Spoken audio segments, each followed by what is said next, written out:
Good afternoon. Today we're going to have a brief lesson on graphing piecewise defined functions.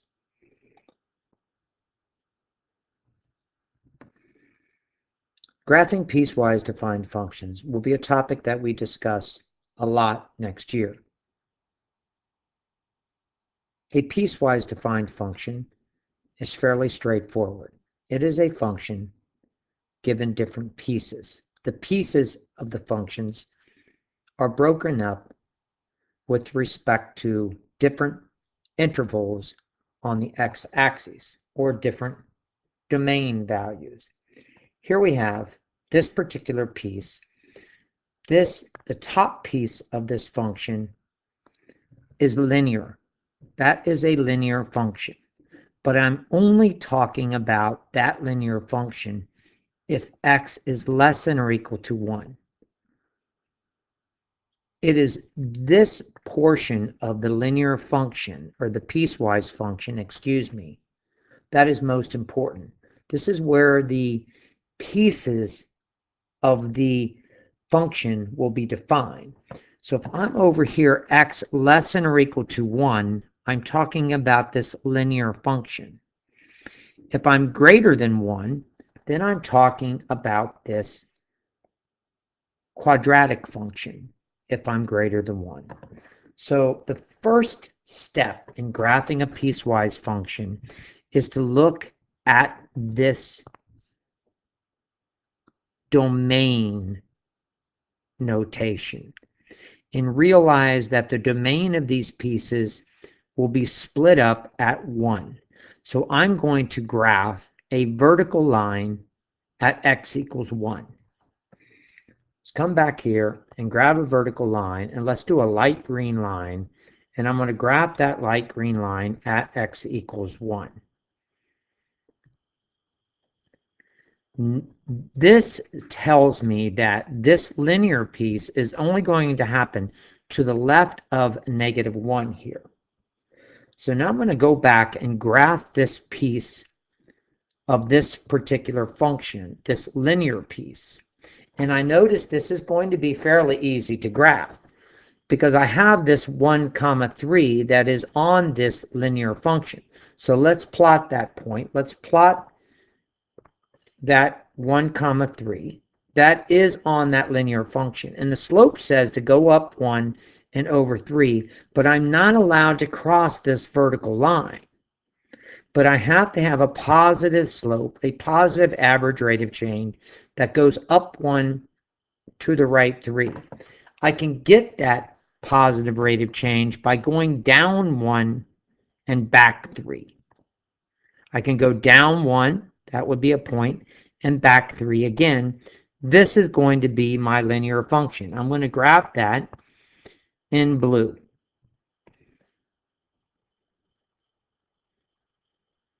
This is this piece. This line is this piece of the piecewise defined function.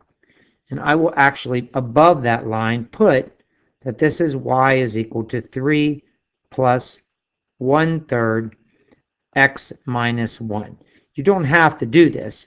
It's just getting the pieces graphed is the objective. Now I'm going to come and I'm going to notice to the right, I'm going to use a different color here. Let's use red since it's not been used. Let's use red, and I'm only going to look at when x is above 1. When x is greater than 1 here, this is the 1 value right there. When x is greater than 1, and I want it to be this quadratic function. And I notice that the vertex of this quadratic function, the vertex of this quadratic function, because the quadratic function is given in vertex form, is 2, 1. So I'm going to plot that 2, 1. And just for giggles, I'm going to see what else do I know about this quadratic function? Well, it's going to open up because this a is equal to 2. So the graph of this quadratic opens up, and it is going to be concave up. But just for laughs and giggles, let's see what this quadratic function would be if it were equal to 1, because I want it just to the right of 1. Let's just put 1 in for fun and find out what we get. Putting x equal to 1 into this quadratic function, I get 1 plus 2 times 1 minus 2 squared. 1 minus 2 is negative 1, so I have 1 plus 2 times negative 1 squared. Negative 1 squared is 1, and 1 plus 2 is equal to 3. So I notice that 1, 3, which is a point on this linear, is also on this quadratic. Now I'm just going to sketch the quadratic function.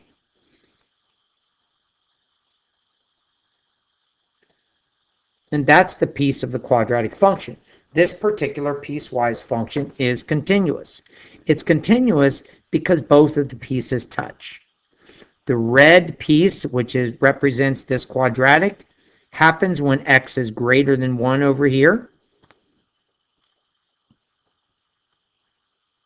This blue piece, which is the linear piece, happens when x is less than 1. Let's do another example.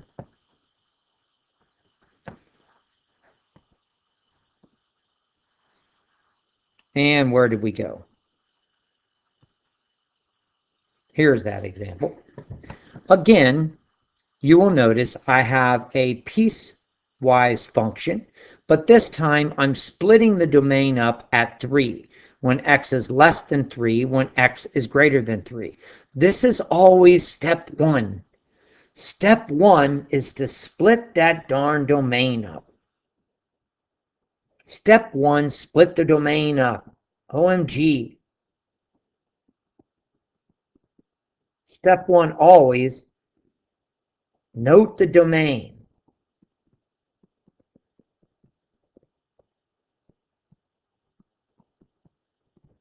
And sketch a vertical line at x equals 3. So let's do that. Let's sketch, keeping with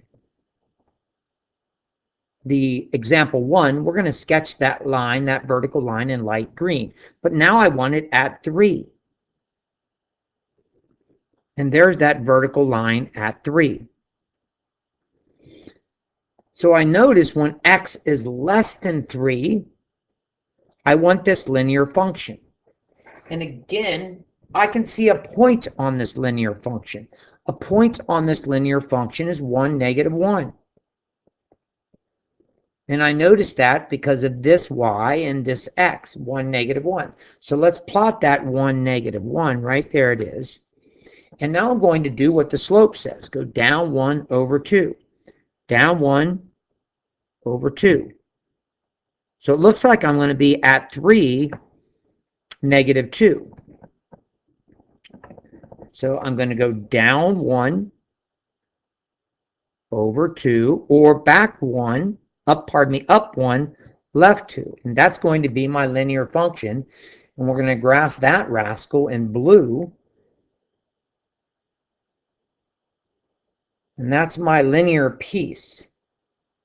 Let me erase this point for a moment, because I'm going to write actually that this piece right here is y is equal to negative 1 plus negative 1/2 x minus 1.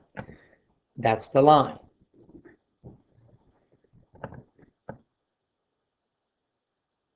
I would put an open circle here on this line right now, because I'm not talking about when x is equal to 3, just when x is less than 3. When x is less than 3. So if I just pretended for giggles that x could be equal to 3 up here, if I put 3 in, I have 3 minus 1 is 2. Times negative 1/2 is negative 1, plus negative 1 would be negative 2.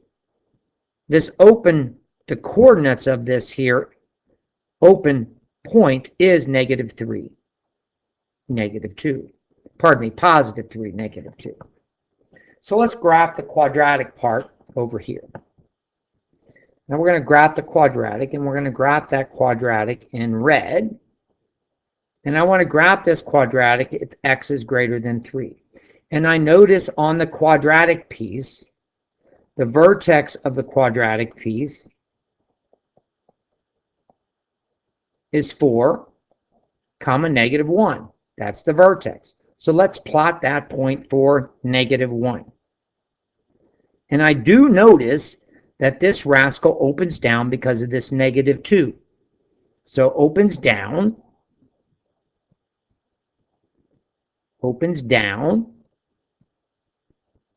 because A is equal to negative 2. So it's concave down.